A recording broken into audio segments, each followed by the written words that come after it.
నేను ఒక విషయం చదివాను. ఎప్పుడు అనకూడదని ఒకే ఒక్క అక్షరం ఐ అంటే నేను. ఎల్లవేళలా అనవలసిన రెండక్షరాలు వి అంటే మనం. దగ్గరికి రానియకూడదని మూడు అక్షరాలు ఈగో అంటే అహం. మనస వాచ ఉండాల్సిన నాలుగు అక్షరాలు లవ్ ప్రేమాభిమానాలు.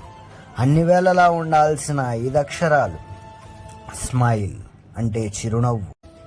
తరచుగా అనవలసిన ఆరక్షరాలు థ్యాంక్స్ అంటే కృతజ్ఞతలు. అలవరుచుకోవలసినటువంటి ఏడక్షరాలు ఫర్గివ్ అంటే క్షమాగుణం.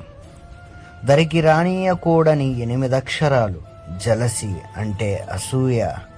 తప్పనిసరిగా చెయ్యాల్సిన 9 అక్షరాలు అడాప్టబుల్ రాజీ పడడం. అందరితో అవసరమయ్యే 10 అక్షరాలు అండర్స్టాండ్ అంటే